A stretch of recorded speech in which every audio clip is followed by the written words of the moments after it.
Pessoal, sejam bem-vindos aí a mais um vídeo, tá? Espero que vocês gostem do conteúdo e que vocês curtam e divulguem, tá?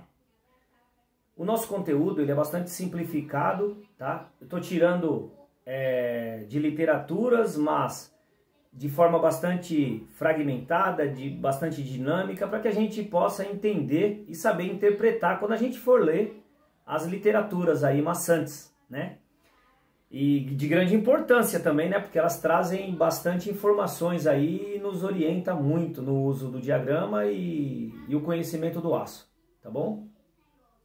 Aqui ó, o nosso diagrama, né? Eu desenhei aqui a parte do esqueleto, né? As linhas de transformação, sendo que nós vamos colocar nessas linhas as informações e passo a passo nós vamos demonstrando elas, ok? Imaginem bem, pessoal, que o diagrama de ferro-carbono ele é um mapa no qual ele traz informações sobre aços e ferros fundidos, tá? O comportamento do aço em solidificação, o comportamento do ferro fundido em solidificação. Então, o diagrama ele tem alguns pontos importantes que a gente deve citar, tá bom?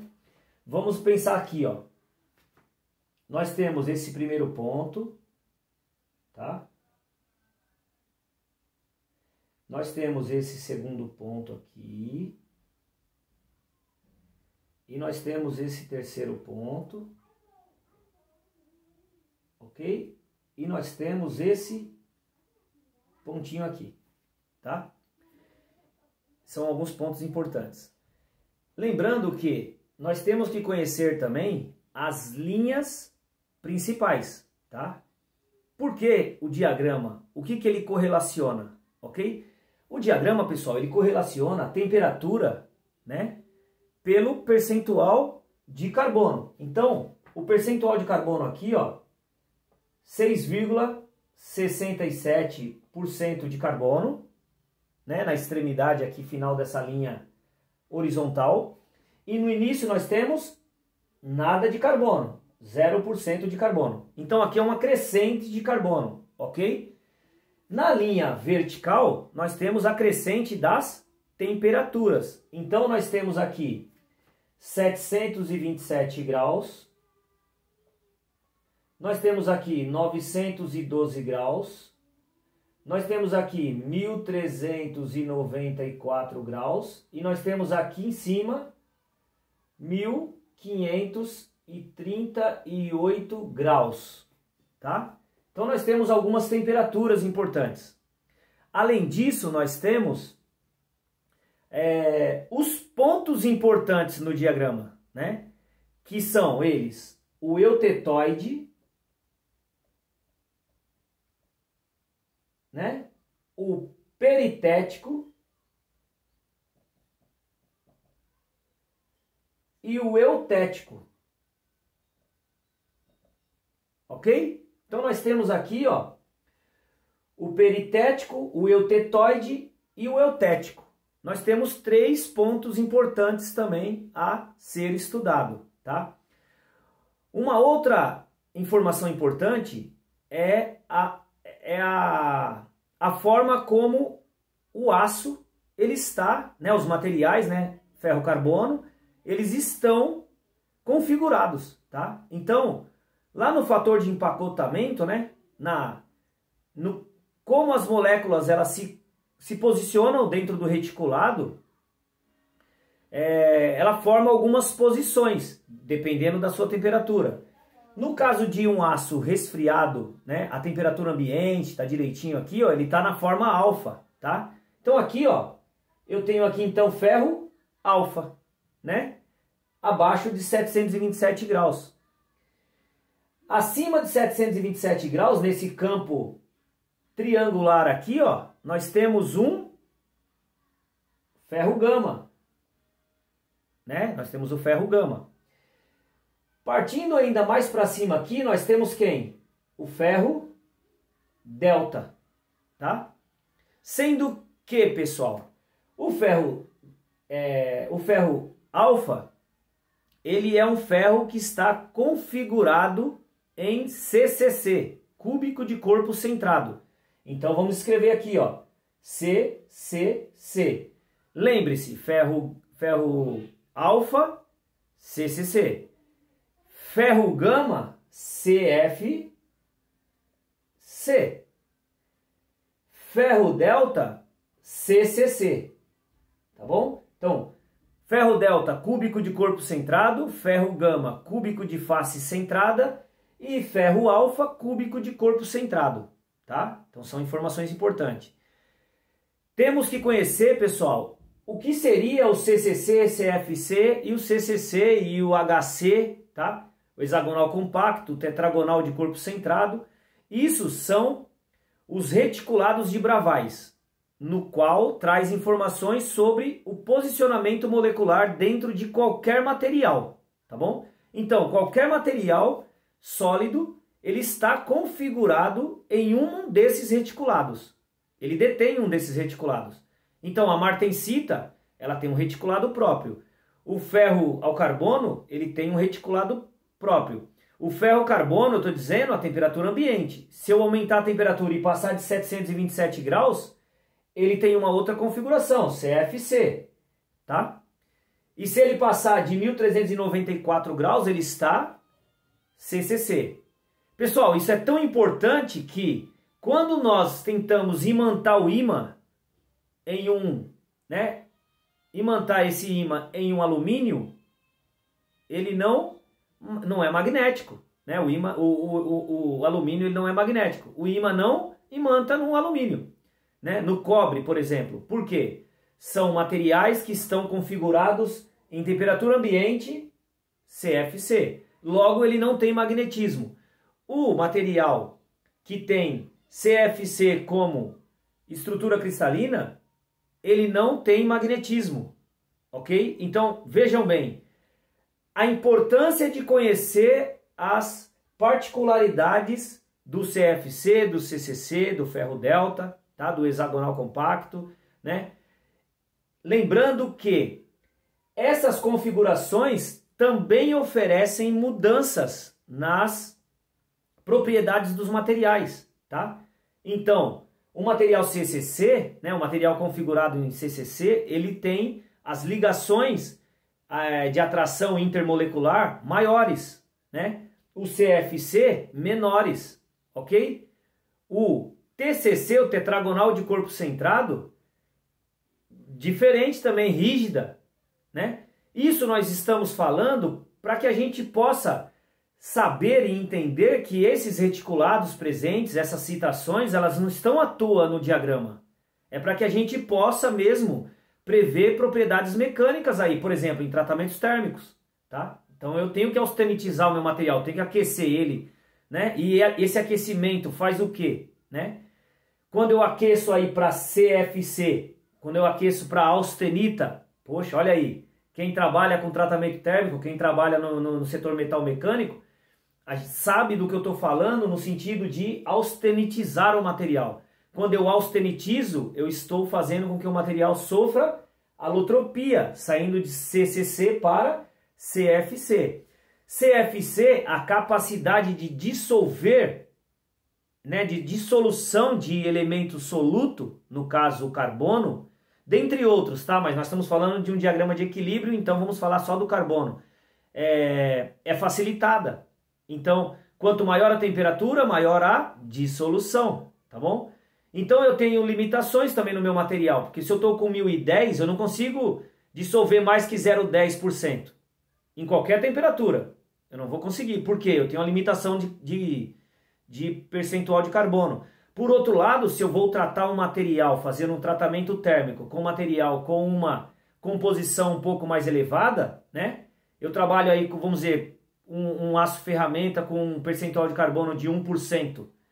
E eu elevo demais a temperatura de austenitização, eu dissolvo mais carbono. Se eu dissolvo mais carbono, eu tenho uma rigidez maior na minha têmpera. E como que eu sei prever essas coisas? Através do diagrama de ferro-carbono, pessoal. É importantíssimo. Por isso nós estamos mostrando para vocês de forma facilitada, de melhorar o entendimento, tá bom? Olha lá. Então aqui, ó, a gente tem o ferro delta na parte superior. Pouco usado. Comercialmente, o ferro delta ele não é muito solicitado aí na indústria. Mas ele existe no setor de soldagem, tá? Os cordãozinhos de solda aí para um material de baixo carbono aí até entre 1009 e 1017 aí ele pode sim, né, 1020 ele pode sim estar presente aí, principalmente se esse aço de baixo carbono ele tiver elementos de liga, tá? Então facilita e detém aí, aparece ferro delta na sua microestrutura. Ferro delta ele é intersticial, ele fica entre o contorno de grão e ele é fragilizante. Então, por exemplo, a solda ela pode ser comprometida por causa de presença de ferro delta. Mas não vamos entrar no mérito da questão, é mais para conhecimento e para a gente saber que ele não está à toa no diagrama, tá bom? Ele tem que ser previsto também. E aí, pessoal, a gente tem aqui ó, a linha de temperaturas. Essa linha de temperaturas ela auxilia a gente a prever em qual temperatura o material está e qual será o comportamento desse material nessa dada temperatura, tá? Só que tem um detalhe. A gente tem aqui, ó, vamos fazer a análise de um ferro puro. Embora ele não exista comercialmente, mas para efeitos de conhecimento. Vamos aquecer o material ó, até 727 graus. Quando ele chega a 727 graus, a configuração CCC, ela deixa de ser 100% e ela passa a dar lugar ao CFC. Então eu tenho uma transição entre 727 graus e 912. Essa transição, ela acontece de acordo com o aquecimento, né? Por isso que o diagrama ele me traz de forma estável, de forma lenta, tá? Então, todos os estudos feitos no diagrama é feito com estabilidade de temperatura, tá bom? Eu não posso acelerar aquecimento e nem resfriamento, tá? Né? Se eu for fazer aqui uma analogia do diagrama em solidificação, aí de uma liga em solidificação, eu não posso acelerar em momento nenhum, né? Eu tenho que deixar a temperatura latente estável, ela tem que ser lenta, tá bom? Embora esse diagrama, ele, apesar das literaturas trazer ele como um diagrama estável de ferro-carbono, ele tem comportamentos, né, e tem alguns acontecimentos de meta-estável, porque ele muda de fase. E tudo que muda de fase não tem estabilidade, né? Ele é meta-estável, ok? Mas, para efeito de estudos e tudo, a gente está tratando ele como estável. Então, temperatura lenta e temperatura lenta. Não tem temperatura rápida, pessoal. E aí, quando toca aqui, ó, 727 graus, ele passa para CFC. Quando chega em 912, todo esse ferro gama, ou todo esse ferro alfa, CCC, ele perdeu o magnetismo. Ele se tornou em CFC. E aí nós vamos continuar aquecendo esse material, até que ele chega em 1394. A configuração CFC nesse momento, ela deixa de ser predominante, começa a perder espaço para o CCC de novo. Só que esse CCC, ele já é representado por uma letra grega delta, tá? E esse delta, ele representa o CCC em temperaturas elevadas. O alfa, o CCC em temperaturas mais baixas. Então é necessário colocar essas letras para diferenciar num relatório, num desenho, numa ordem de serviço aí para tratamentos térmicos. Então tem que ter a diferenciação, tá? Até que a gente chega aqui, ó, no ponto de fusão do ferro puro, que seria 1538 graus, ok? 1538 graus é a temperatura de fusão do ferro puro, pessoal. Ou seja, o ferro sem nada de carbono. Um ferro de baixíssimo carbono. E aí, pessoal, a gente vem para os percentuais de carbono. Então vamos colocar carbono nesse ferro puro, né? Respeitando apenas os 727 graus e vendo o que acontece aqui embaixo, ó. Vamos trabalhar aqui embaixo primeiro para depois a gente ir para cima, ok? 727 graus. Aqui, ó, a máxima solubilidade que o ferro alfa recebe, que ele pode, que ele é capaz de dissolver, né, em temperaturas abaixo de 727 graus, é 0,008% de carbono. Então, imagina que eu tenho o leite e tenho o Nescau, tá? Então vamos fazer com 1 litro de leite. Aí eu pego 8 gramas de Nescau e jogo dentro desse litro de leite. E mexo. Isso, o leite frio, tá, pessoal? E mexo. Quando eu procurar moléculas de Nescau lá dentro, né, partículas de Nescau, eu não encontro. Por quê? Ele dissolveu nessa massa líquida. Eu não tenho duas fases, eu tenho uma fase. Eu tenho uma mistura homogênea aí. Né? Então, 0,008 dissolvido no meu ferro alfa aqui, ó, ele sumiu. Então eu tenho ferro puro, praticamente. É um ferro dissolvido só 0,008. Só que tem um detalhe, pessoal. Se eu colocar esse 0,008 e fizer metalografia, for olhar o material com esse percentual de solução, eu vejo apenas contorno de grão bem refinadinho.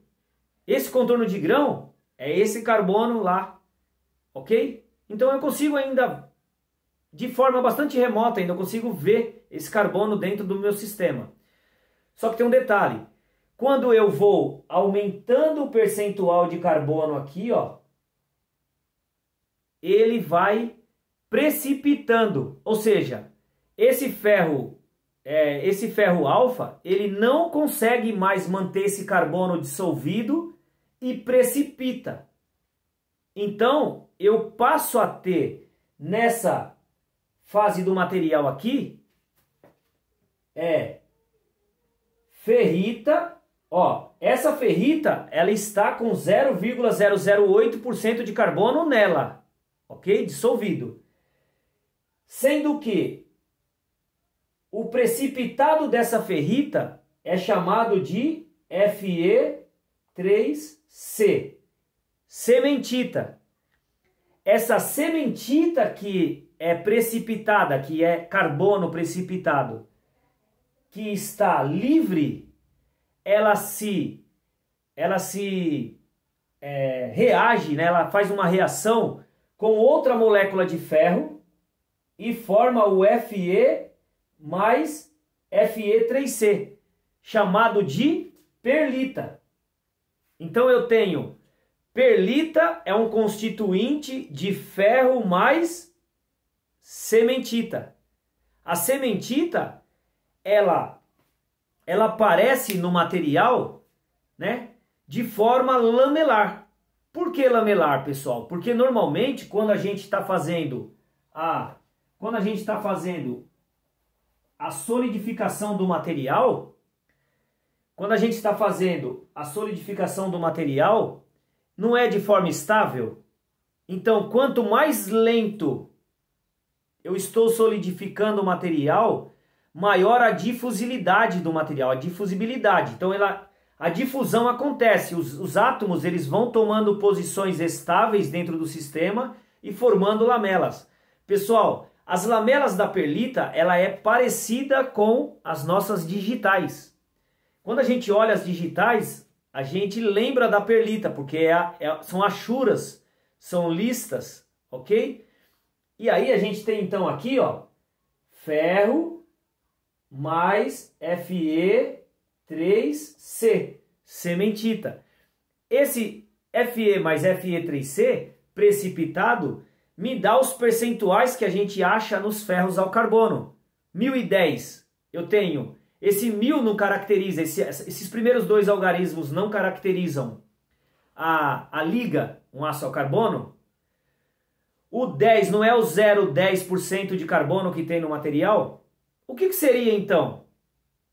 0,008 no 1000 dissolvido e o 10 é o precipitado. Eu tenho 10% precipitado. Entendeu? Então eu tenho 10% precipitado. Esse 10% precipitado, pessoal, é como se eu pegasse 1 litro de leite e pegasse uma colher de Nescau, ou melhor, meia colher de Nescau e jogasse lá dentro. Eu tenho um achocolatado, mas ele ainda é bastante fraquinho, né? Ele tá com aquela coloração ainda bastante esbranquiçada. Por quê? A quantidade de soluto que entrou no meu solvente foi pouca. E aí eu não tenho ainda um achocolatado, no qual eu posso tratar como achocolatado. É a mesma coisa o aço.